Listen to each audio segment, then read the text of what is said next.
Buenos días, profesor. Buenos días, compañeros. Mi nombre es Isabel Daniela Cervantes Correa y el día de hoy, junto con mi grupo, tenemos el agrado de explicarles acerca de la bulimia nerviosa. Bulimia nerviosa. Definición.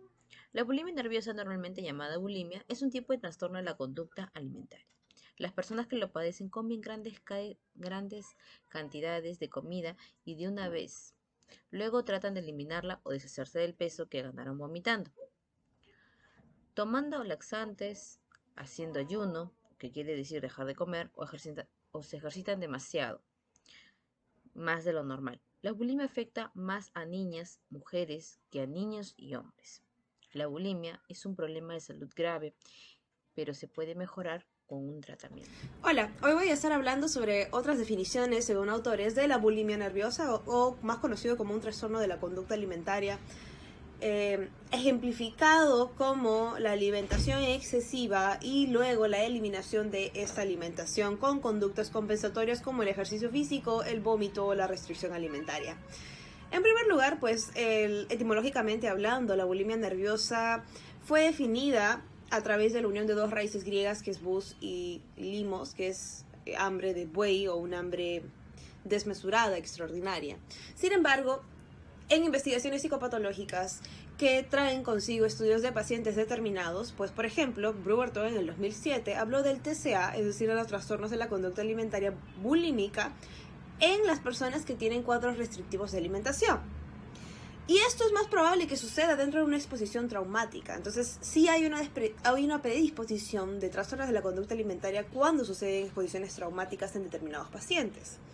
Por otro lado, estudios de Thompson en el 2003 habla de pacientes que han sufrido abuso y cómo estos terminan teniendo y desarrollando un TCA. De hecho, no es un progreso fluctuante que entra y sale, sino es más progresivo, es decir, que se mantiene con el tiempo. Sin embargo, hay otros estudios mucho más importantes que han venido siendo reforzados por investigaciones actuales, como inicialmente lo que estudió Everett y Waller en el 95, que habló sobre la purgación bulímica y estos síntomas de purificación simbólica del yo desde un punto más psicoanalista, que implica que el TCA termina ayudando al paciente, entre comillas, a recuperar el sentido de sí mismo. Y Julie en el 2015 pues quiso reforzar este estudio analizando a pacientes con TCA bulímicos en situaciones de abuso sexual. Y esto reforzó la primera investigación mencionada, ya que se percibe que estos pacientes utilizan su cuerpo como un modo de expresión y la bulimia, es decir, este trastorno de alimentación en el cual consiste de eliminar cantidades excesivas de comida ingeridas anteriormente, pues percibe el paciente de que esta acción actúa como un ritual de limpieza, específicamente en personas que han sufrido abuso sexual.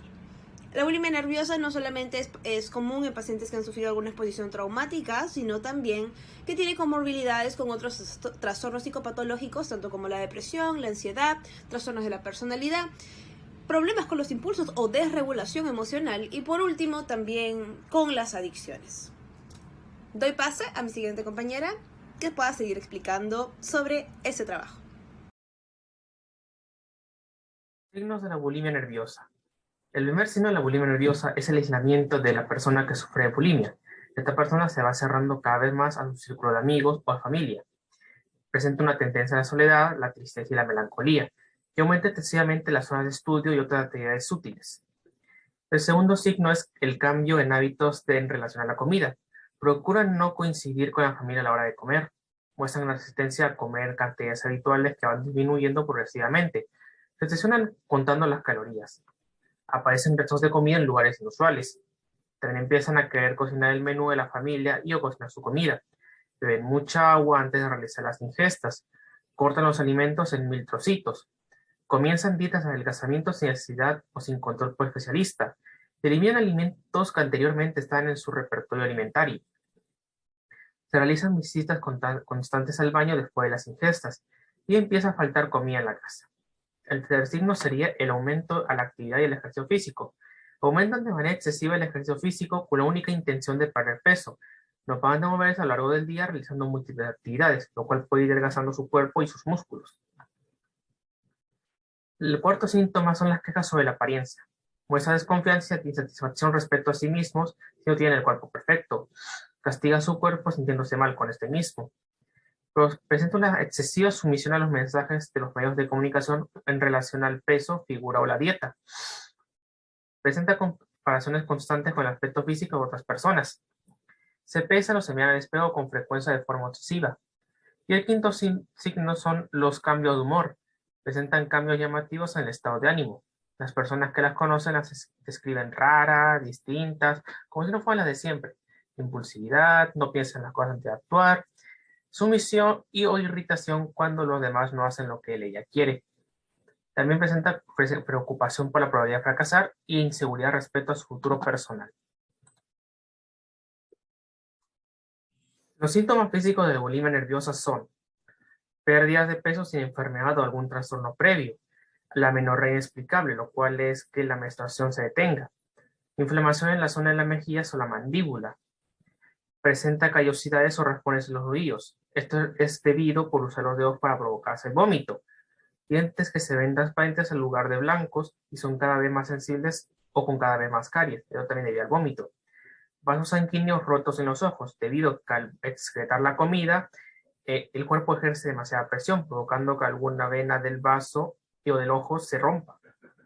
Reflujo ácido, constipación y otros problemas gastrointestinales. Esto debido a que se expulsa el líquido intestinal del estómago, por lo cual no se digiere bien la comida. Y deshidratación grave, lo cual al vomitar también se expulsa el agua, por lo tanto el cuerpo se deshidrata y se queda sin el líquido necesario para estar estable. En cuanto a los criterios de diagnóstico del CIE-10, tenemos al F50.2, que son los trastornos de conducta alimentaria. En estos tenemos la presencia de episodios repetitivos sobre la ingesta. Al menos suele suceder 2 veces por semana en un periodo de 3 meses, en los que se ingiere grandes cantidades de comida en un corto periodo de tiempo. Como segundo punto tenemos la presencia de una preocupación constante con la comida y un fuerte deseo o sensación de compulsión para comer, que son ansias. Como tercer punto tenemos la autopercepción de estar demasiado obeso, con ideas instructivas de pavor a la obesidad, que normalmente conduce a un bajo peso. En el cuarto punto, como último, tenemos que el paciente intenta contrarrestar los efectos sobre el peso de la comida por uno o más de los siguientes que les voy a mencionar, que sería el vómito, purgas autoinducidas, periodos de ayuno alternantes, consumo de sustancias anorexígenos, preparados de la tiroides o laxantes. Y en cuanto a la bulimia, se produce en pacientes diabéticos que pueden escoger omitir su tratamiento con la insulina. Continuando con la exposición, yo voy a explicar acerca de los criterios diagnóstico según el DSM-5. Para comenzar, los episodios recurrentes de atracones, los cuales se caracterizan por ingerir una cantidad de alimentos superior a lo que la mayoría de personas podría consumir en un determinado periodo de tiempo. Y también la falta de control por parte de la persona durante estos episodios.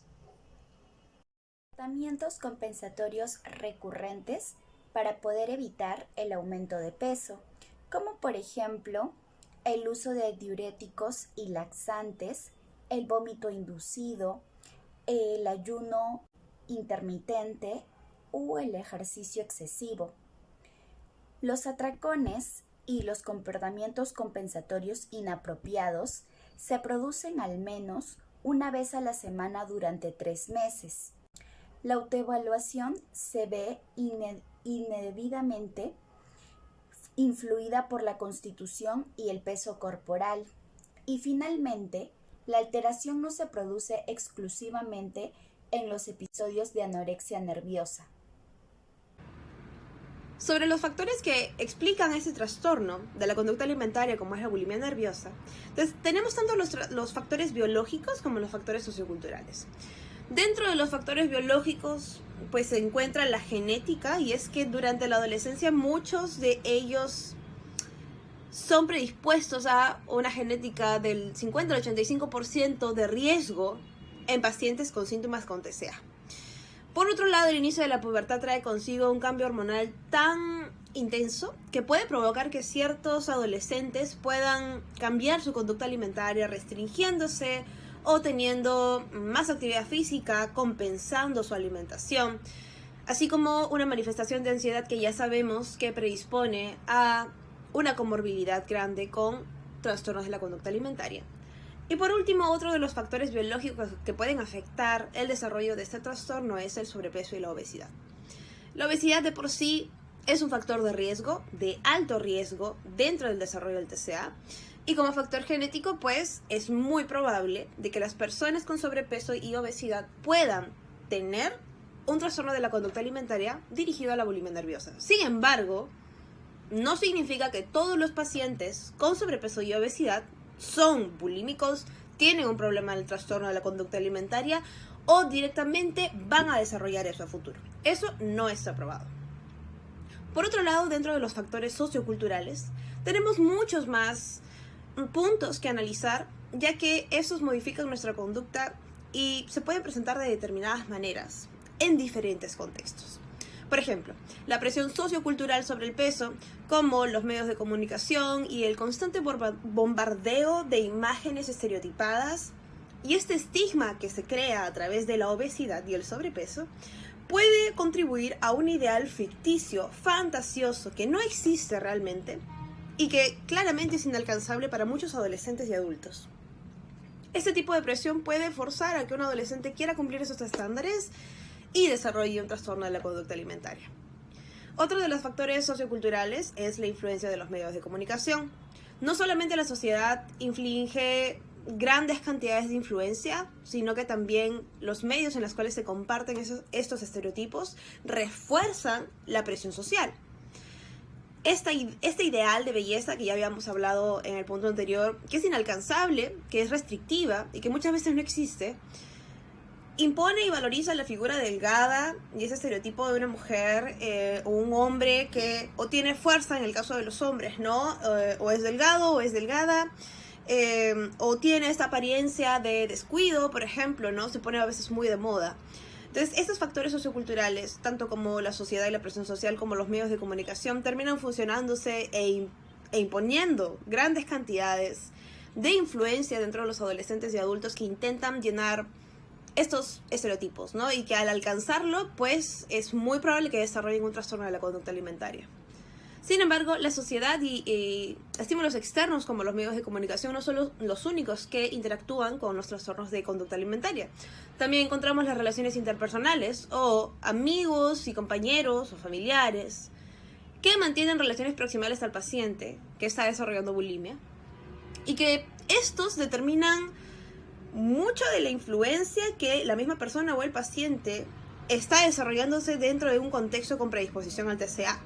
Entonces, si tus familiares, tus amigos, tus compañeros son los que presionan al paciente a llenar esos estereotipos o está constantemente relacionado con familiares que les recuerda la importancia de bajar de peso o la importancia de estar delgado o mencionan frases como ¡ay, más delgado te ves mejor! Estas influencias de relaciones interpersonales pueden contribuir al desarrollo de un TCA y al refuerzo de que se pueda mantener con un espacio del tiempo. Por último, los factores psicológicos, como la preocupación por el peso, la ansiedad por la delgadez, la insatisfacción con la idealización del cuerpo, la desregulación emocional, que a veces viene acompañado con otras comorbilidades y otros trastornos, la presión para realizar dieta, un comportamiento inadecuado para bajar de peso, no comer en la mañana, no comer en la noche, no comer durante el día, hacer dietas restrictivas de 2 días sin comer o solamente tomar agua porque me estoy purgando. Ese tipo de conductas inadecuadas que no siguen un parámetro clínico y médico pueden afectar tanto el desarrollo de un trastorno de la conducta alimentaria como es la bulimia, como afectar la baja autoestima del paciente y teniendo un efecto negativo mucho mayor que amplíe las posibilidades de una comorbilidad con otro trastorno.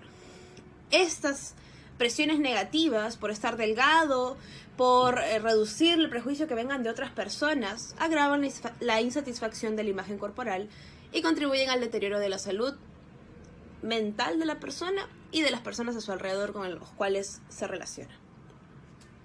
Trastornos. Vamos a comenzar con la depresión.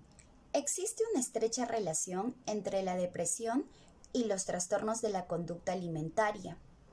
Muchas de las personas que tienen bulimia se quejan de su falta de energía, del cansancio excesivo que sienten, el cual no les permite ejecutar sus acciones de la vida diaria, de su tristeza, pero se olvidan de su relación con la comida. Y muchas veces, cuando van al médico, exigen que el tratamiento para su enfermedad no provoque que estas personas aumenten de peso. El miedo que las personas pueden llegar a sentir intensifican los sentimientos de depreciación, de incapacidad o baja autoestima, las cuales son características del cuadro depresivo. La ansiedad es un rasgo común en las personas que padecen de algún trastorno de la conducta alimentaria. De acuerdo con dos autores, Toro y Vilardell, dicen que la ansiedad podría ser una causa detonante, ya que por ella se genera esa preocupación excesiva de la forma y figura del cuerpo de una persona, que lamentablemente puede llegar a desencadenar comportamientos desordenados respecto a la comida. Con los problemas de adicción.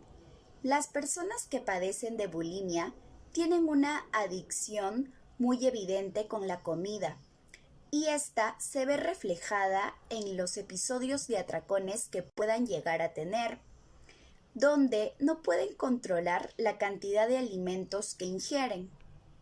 Además, un estudio publicado en la Revista Chilena de Neuropsiquiatría indica que las personas que sufren de bulimia tienen una dependencia al alcohol, y esto se evidencia en el 50% de las personas que padecen de dicha enfermedad.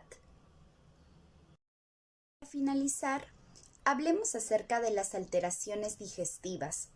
Las personas que sufren de bulimia tienen un miedo de aumentar de peso. Es por eso que se inducen de diferentes formas al vómito, sin ser conscientes de que esto les puede causar diversos problemas digestivos, como infecciones estomacales o al intestino. Bien, en cuanto a la evaluación del trastorno, tenemos que el CIE-10 ha evaluado la bulimia nerviosa como el F50.2 y en que está evaluado en las mismas áreas de funcionamiento, pero en formato no axial, es decir, que está incluido dentro de los trastornos somáticos. En este epígrafe se agrupan dos síndromes importantes y delimitados, que viene a ser la anorexia nerviosa y la bulimia nerviosa, además de otros trastornos bulímicos menos específicos y la obesidad relacionada con alteraciones psicológicas, incluyendo una breve descripción de los bonitos que acompañan a los trastornos psicológicos. También tenemos que la evaluación está caracterizada por procesos repetitivos de hiperingestión de los alimentos, por una preocupación excesiva por el control de peso corporal, que lleva al paciente el uso del vómito de purgantes. El vómito repetitivo puede dar origen a trastornos electrónicos y complicaciones físicas. En cuanto a la evaluación, se requieren las siguientes pautas.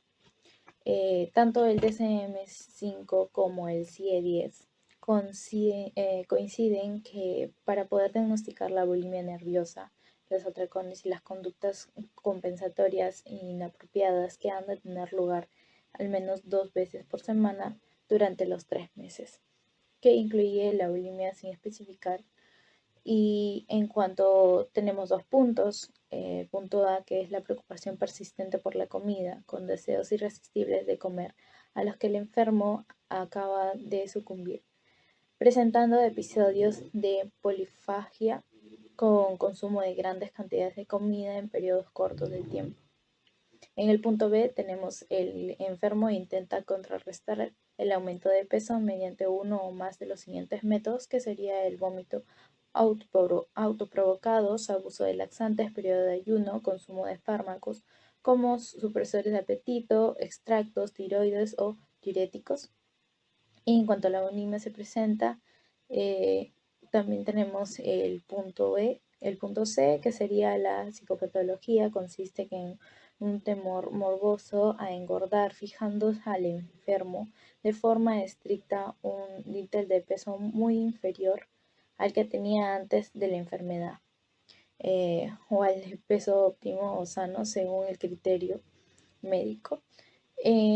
Con frecuencia también encontramos, pero no siempre, existen antecedentes previos de anorexia nerviosa con un intervalo entre ambos trastornos de varios meses o años. Este episodio precoz puede haberse manifestado de una forma florida o por el contrario haber adoptado una forma menor con una moderada pérdida de peso o una fase transitoria de amenorrea. Tratamiento psicológico y farmacológico de la bulimia nerviosa. Uno de los tratamientos más conocidos es la psicoterapia, que se refiere a hacer tratamientos ya sea con familiares o amigos, para que de esta manera puedan decirle lo que sienten a la persona que posee bulimia nerviosa.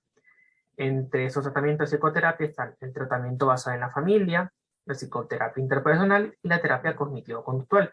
En esta última para evaluar la conducta de la persona evaluada y el cómo es su conciencia, o sea, por qué empezó, cómo actúa y el por qué es que decidió continuar con este tratamiento. La segunda es la educación nutricional. Esta se refiere a aconsejarle al paciente un estilo de dieta que pueda ayudarle a consumir sus alimentos. De esta manera puede recuperar los nutrientes que ha perdido. Pero no funciona con todas las personas. Por lo tanto, cada paciente necesita una dieta en específico. El tercer caso son los medicamentos. Cada persona necesita un medicamento especial porque necesitan evaluar alergias o si la persona posee alguna enfermedad previa.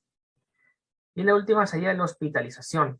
Esto ya es en casos más graves, cuando ya la bulimia ha traído consecuencias enormes a su cuerpo, ya sea que la persona se niega a intentar conseguir ayuda o buscar ayuda y por tanto deciden hospitalizarla en contra de su voluntad. O en el peor de los casos, cuando esta bulimia llega a darle un gran daño a su cuerpo y pues necesita ser hospitalizada para cirugía o un tratamiento urgente. Caso clínico. Niña llamada Katy, de 13 años de edad, soltera, católica, cursa el primer año de secundaria, originaria y residente de San Nicolás de Garza.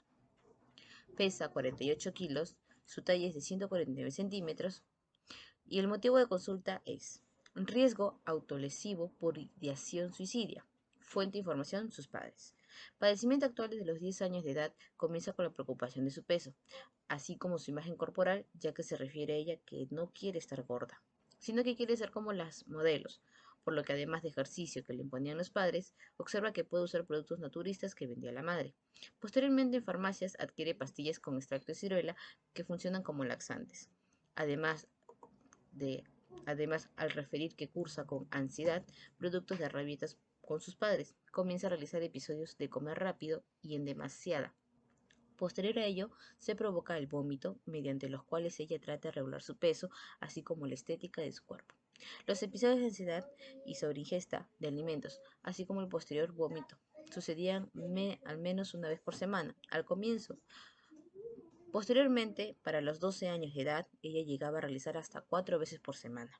Los alimentos que prefería eran las comidas de casa. Sus padres habían realizado dietas. Ellos trataban de bajar de peso, aunque su complexión siempre ha sido robusta. Desde el último año de la primaria y el primero de secundaria, cursa con problemas con sus demás compañeras, ya que ella les quitaba a sus novios. Trataba de mantener una imagen estética, se refería más o menos como las modelos Jimena Navarrete, así como también mantenía actitudes negativistas y desafiantes hacia los padres, como son de quitarles los celulares, mentir, ocultar cosas, no seguir las reglas y salir con sus amigos a altas horas de la noche y sin pedir permiso a los padres. Inmediatamente al entrar a la secundaria tiene problemas graves con sus compañeras, ya que comienza a provocar la envidia de estas, saliendo con los chicos, siendo atractiva, viendo como rivales.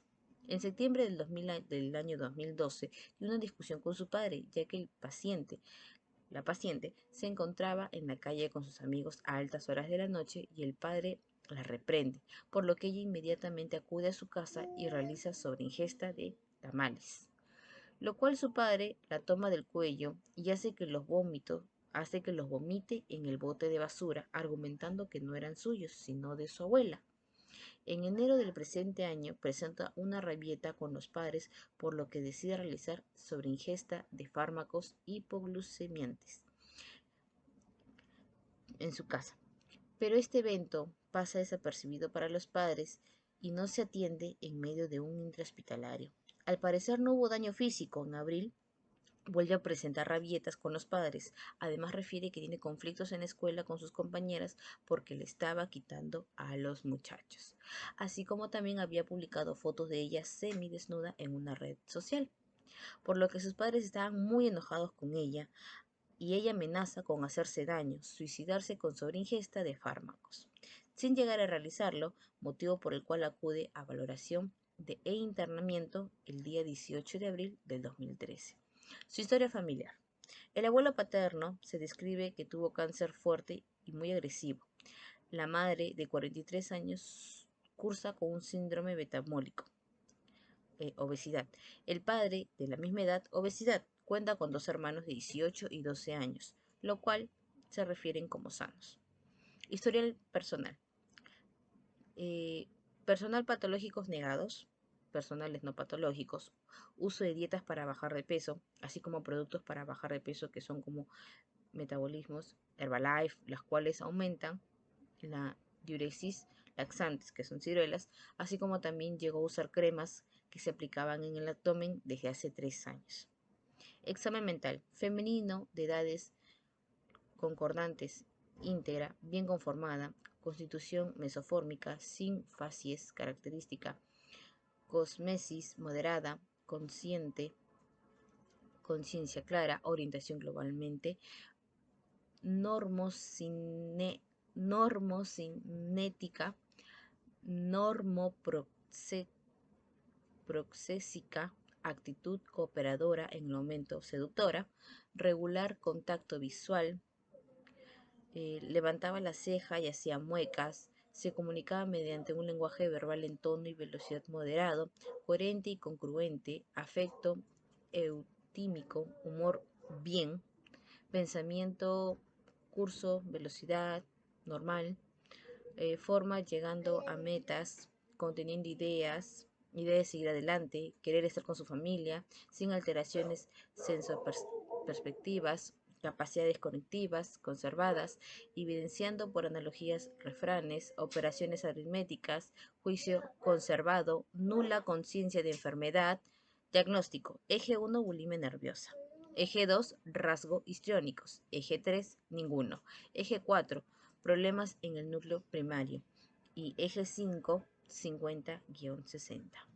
Cuestionarios aplicados. El cuestionario de tamizaje del IMSS para trastornos de la conducta alimentaria, con 14 puntos, punto de corte 10. Cuestionarios de la imagen corporal Canter, índice de distorsión 2, índice de insatisfacción -2, inventario de trastornos de conducta alimentaria 208 puntos.